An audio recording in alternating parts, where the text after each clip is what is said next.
Burundais en exil et ceux restés au pays à travers des informations bien fouillées concernant tous les domaines de la vie du pays.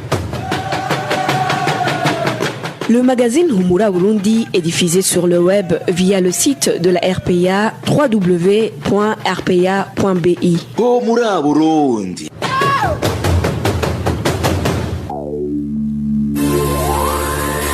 À la présentation, Janvier Ninina Hazgue. Vous êtes les bienvenus, chers auditeurs, au magazine Humura Burundi de ce lundi 3 août 2020 et passons immédiatement au titre du magazine. 331 réfugiés burundais du camp de Mahama au Rwanda demandent au président Evariste Ndayishimiye de les rapatrier. Une demande que le HCR juge de non conforme à la réglementation de rapatriement des réfugiés. Dans l'entretemps, la police burundaise affirme qu'elle avait commencé à rapatrier clandestinement certains de ces réfugiés il y a quelques jours. Le réseau des institutions de microfinance du Burundi, RIM, procède à la conscientisation des cultivateurs pour une épargne conforme à la loi. Le développement des titres, c'est dans quelques instants. MST Veniungeko pour la prise d'image et Fabrice Ndimurukundo pour la mise en onde. Encore une fois, bienvenue. Ils ont préféré commencer par un appel pour que la communauté internationale soit témoin du refus du gouvernement burundais de participer aux négociations inter-burundais. Ils sont les Burundais membres du groupe qui a très récemment donné un ultimatum de 2 mois sans les négociations. Ils attaqueront le Burundi. Le politicien Jérémy Minani, qui s'est exprimé au nom du dit groupe, a également répondu à ceux qui croient que leur appel pourra mettre en danger les vies des citoyens burundais. L'objectif de notre déclaration, c'est de montrer que la bonne foi est là, la recherche d'une solution pacifique de notre côté est là, mais le régime de Bujumbura a choisi la voie opposée. La solution de la confrontation armée doit être le dernier ressort et ça sera prouvé avec cet état de grâce que nous venons de donner à son régime. Est-ce que vous ne croyez pas que vous risquez de mettre en danger les gens? Non, il n'y a pas question de mettre des citoyens en danger, que ce soit les membres de nos partis politiques, que ce soit les citoyens ordinaires. Il est question d'alerter l'opinion nationale. Nous avons un régime criminel, un régime qui est en train de faire basculer notre pays vers une tyrannie perpétuelle. Vous donnez 2 mois au gouvernement de Ndayishimiye pour qu'ils amorcent les négociations et après les 2 mois, si votre demande ne se réalise pas,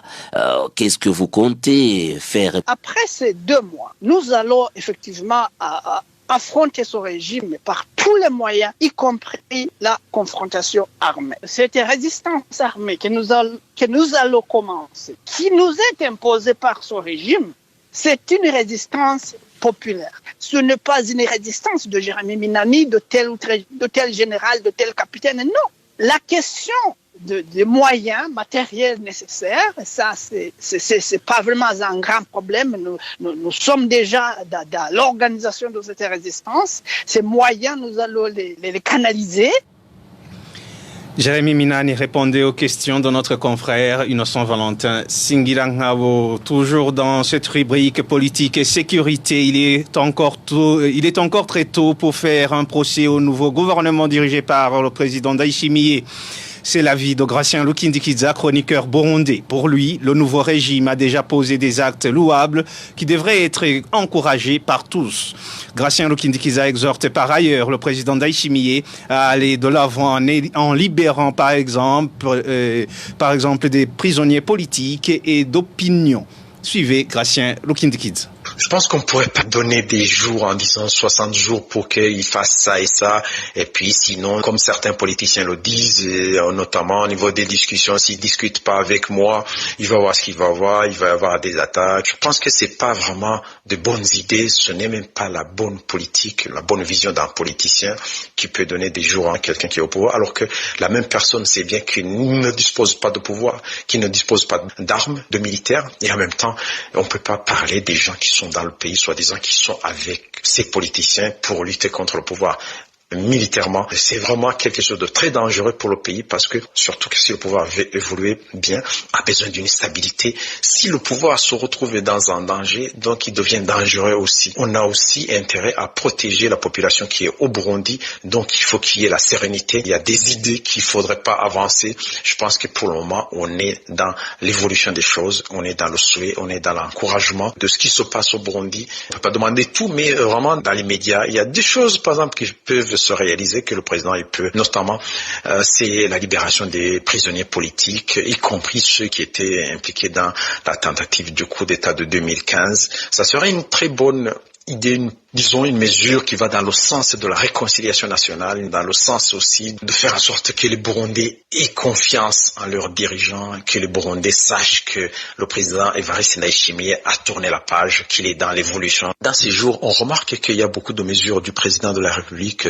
Evariste Ndayishimiye, qui vont dans le sens, disons, des souhaits du peuple burundais. Notamment, on peut citer le cas des Imbonerakure. Il n'y a pas beaucoup d'annonces dans les radios, mais on voit sur le terrain que les Imbonerakure ne font plus les rondes la nuit ou même la journée, et les Imbonerakure ne font plus la loi. Certains sont emprisonnés, notamment dans le sud. Et c'est une évolution. On laisse la sécurité aux gens du métier. Il y aura éventuellement une baisse de criminalité, une baisse de tueries, des assassinats politiques, parce que les Imbonerakure qui faisaient la loi ne sont plus là. De cette façon, c'est une bonne chose. C'est ce que le peuple burundais réclamé, mais c'est un point positif pour le nouveau président Evariste Ndayishimiye. Il peut pas faire tout ce que nous voulons, mais nous pouvons que l'encourager pour qu'il avance, qu'il arrive à asseoir son pouvoir pour avancer, surtout pour mettre en place ses idées telles qu'il le dit. C'était Gratien Rukindikiza, chroniqueur burundais. Retrouvez les différentes productions de la RPA sur Facebook, YouTube, Twitter et sur www.rpa.bi.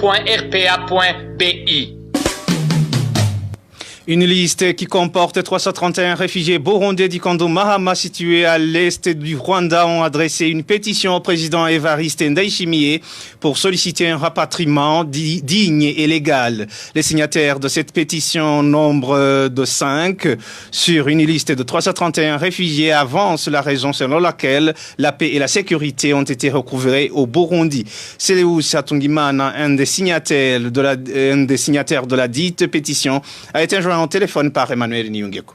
La pétition a été élaborée consensuellement par la volonté de toutes ces personnes qui figurent sur cette liste. L'inspiration d'élaboration de cette pétition a été à nous depuis le jour où nous avons pris refuge au Rwanda. C'est un processus qui nous a coûté à longtemps, mais pour le moment, il est temps de rentrer chez nous. La cause du refuge n'est plus là pour nous. C'est pour cette raison qu'on a pu élaborer cette pétition pour que nous soyons rapatriés légalement et dignement. Et d'ailleurs, c'est notre droit. Vous dites que la liste a été élaborée consensuellement, mais il y a certains parents qui sont dans ce camp de réfugiés de Mahama qui disent qu'ils ont vu leurs enfants figurer sur cette liste alors qu'ils n'ont pas été consultés. Qu'en dites-vous? Pour nous, qui voient une liste de 5 personnes qui ont pu signer cette pétition, nous avons mentionné notre numéro de téléphone là où nous habitons. Alors, le reste est conçu comme les consignataires de la dite pétition. Nous admettons que nous pouvons donner des explications.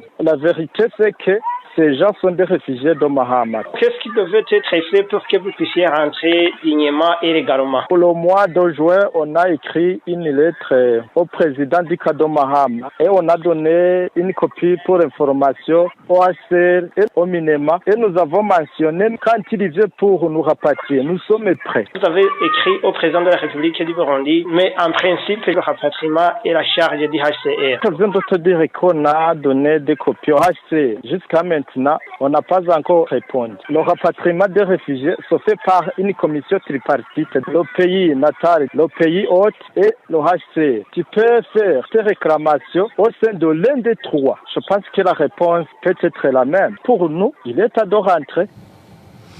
Certains réfugiés de ce camp de Mahama qui figurent sur cette liste qui se sont confiés à la RPA ignorent le lieu de son élaboration et ajoutent qu'ils n'ont pas été consultés. Le HCR Rwanda dit n'avoir pas été saisi par ces Burundais réfugiés au camp de Mahama qui désirent rentrer, tout en soulignant qu'il n'existait pas jusque-là d'accord tripartite Rwanda, Burundi et HCR pour l'organisation du rapatriement des réfugiés. La porte-parole du HCR Rwanda précise néanmoins que ceux qui souhaitent rentrer peuvent saisir individuellement cette organisation onusienne qui n'hésitera pas de les aider dans la mesure du possible. Elise Velchalance est la porte-parole du HCR Rwanda. Pour l'instant, il n'y a pas d'accord tripartite entre le Burundi, le Rwanda et le HCR pour une opération de rapatriement organisée. Par contre, ce qu'on observe depuis au moins en 2019, c'est qu'environ 200 personnes par mois retournaient de manière volontaire et spontanée lors de l'exercice de vérification qui a été mené en 2019 et qui s'est terminé fin janvier 2020 au niveau du camp de Mahama. En même temps que cet exercice de vérification, il y a ce qu'on appelle une intention survey qui a été menée pour justement évaluer parmi les personnes au camp de Mahama qui souhaiteraient rentrer dans son pays d'origine. La grande majorité des réfugiés alors disaient qu'ils attendaient les résultats des élections pour savoir si oui ou non ils pouvaient aspirer à un retour digne et sécurisé dans leur pays d'origine. Maintenant que les résultats des élections viennent d'être annoncés, effectivement, il y a peut-être une partie des réfugiés qui souhaiteraient rentrer chez eux. J'imagine que c'est dans ce contexte-là que certains d'entre eux ont décidé d'en faire appel aux autorités burundaises pour voir dans quelle mesure ils pouvaient recevoir de l'assistance, sûrement de leur gouvernement, pour pouvoir rentrer chez eux. C'est une lettre, encore une fois, qui a été adressée aux autorités burundaises et non pas au HCR, au Rwanda. Mais nos équipes sont tous les jours sur le terrain, à la disposition des réfugiés, et ils peuvent nous approcher directement pour nous informer s'ils souhaitent rentrer dans leur pays d'origine. Maintenant, la question qui se pose, c'est certains d'entre eux demandent à avoir de l'assistance pour pouvoir rentrer, parce qu'on comprend bien que des personnes qui sont restées parfois 5 ans en exil peuvent nécessiter une certaine forme de soutien et d'assistance. Mais encore une fois, c'est une question qui doit s'adresser au cas par cas. Toutes les personnes ne sont pas dans la même situation, parce que l'assistance, c'est quelque chose qui doit s'organiser, et puis ça a un coût aussi, donc il faut qu'ils nous approchent.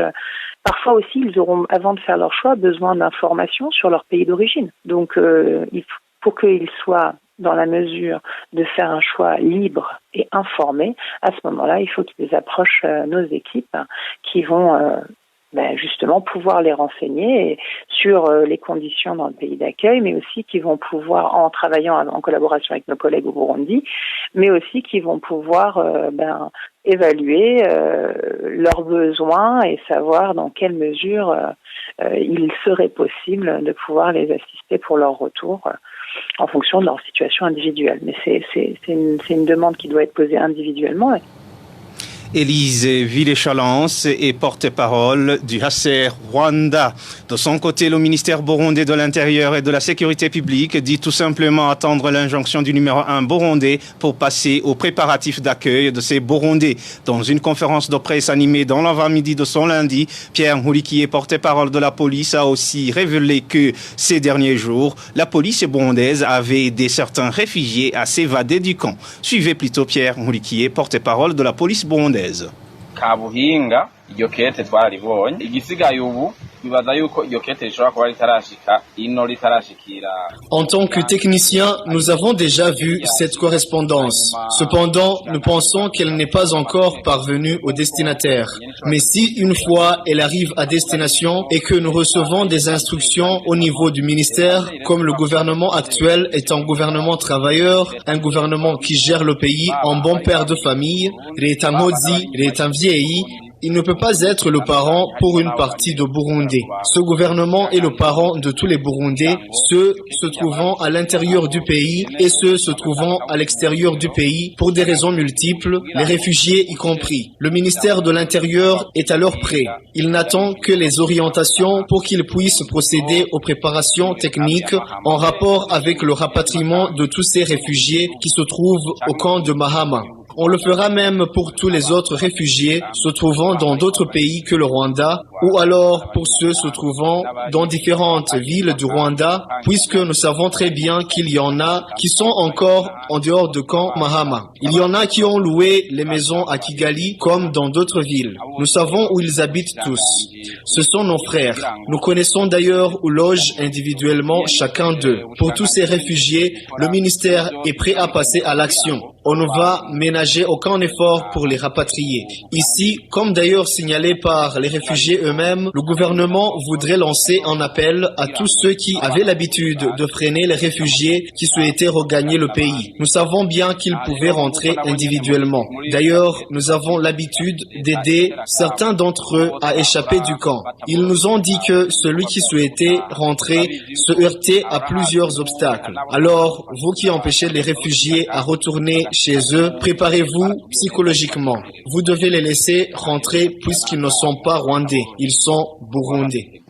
bitegure mu mutima ko bategerezwa kuborohereza bagatahuka kuko igihugu cy'u Rwanda si igihugu cy'iwabo, igihugu cyabo ni iki gihugu cy'u Burundi. Pierre Mouliquier, porte-parole de la police burundaise. Il a été repris en français par Trésor Nyongabo. Une courte pause et puis on aborde la page justice de son magazine. Humura Burundi. Un officier supérieur de l'armée burundaise, Etienne Habimana, est détenu à la prison centrale d'Omimba depuis vendredi dernier. Il est accusé d'avoir tiré sur un enfant de son voisin dans la zone de Kamenge le vendredi dernier. Pour le moment, cet enfant est à l'hôpital des Médecins sans frontières à Bujumbura. Le point avec Walter Kwizera. Il s'agit d'Etienne Habimana, le militaire de l'armée burundaise qui est incarcéré à la Mimba depuis vendredi. Il a le grade de lieutenant-colonel avec numéro matricule 69737. Il est originaire de la commune Gahombo de la province Kayanza. Nos sources à Kamenge, où réside Etienne Habimana, indiquent que vendredi dernier, le lieutenant-colonel Habimana a tiré sur un jeune garçon de son voisin qui rentrait chez lui en provenance de la fête des musulmans. La victime a été vite évacuée vers l'hôpital Médecins sans frontières, 6 au quartier Kigobe, dans la mairie de Bujumbura. Le même jour, le lieutenant-colonel Etienne Habimana a été arrêté puis transféré à la prison centrale d'Omimba où il vient de passer 3 jours. Pour rappel, Etienne Habimana est le même qui avait diffusé des messages audio selon lesquels Honorable Agathon Rwasa ne peut jamais diriger le Burundi même s'il serait élu président. Je vais vous dire la vérité. Que vous me croyez ou pas, tant pis pour vous. À vous qui dites que Rwasa va diriger le pays, qui vous a menti? Qui peut être dirigé par Rwasa? Partout dans le pays, on est en train d'exhumer des squelettes des Hutus tués par les Hima depuis 65 et 72. Et maintenant, vous voulez céder le pays à ce Rwasa soutenu par les Hima? Où va-t-il prêter serment? Le lieutenant-colonel Etienne Habimana a prononcé ses propos pendant la période des élections présidentielles. Merci à Walter Kwidze. La détention depuis 9 mois et 12 jours des 4 journalistes du groupe de presse Iwachu à la prison de Bubanza. Le tribunal de grande instance de Bubanza et la cour d'appel de Nahangwa les ont condamnés à un emprisonnement de 2 ans et demi ainsi qu'au paiement d'une amende d'1 million chacun. Christine Kamikazi, Agnès Ndirubusa, Terence Modzenzi et Gide Harerimana ont été arrêtés dans la commune Musigati de la province Bubanza alors qu'ils s'y rendaient pour enquêter sur les combats qui opposaient ce jour-là les forces régulières et les rebelles. Ces journalistes ont été condamnés pour tentative impossible de complicité à l'atteinte de la sécurité intérieure de l'État. Les associations des défenseurs des droits humains nationales et internationales ne cessent de plaider pour la libération de ces journalistes qui, selon elles, ne sont victimes que de leur métier. 12 personnes ont été assassinées dans différentes localités du pays la semaine écoulée. Parmi les victimes, 5 ont été découverts dans la province Chibitoke. Le bilan hebdomadaire de la sécurité avec Emmanuel Ndaishimi.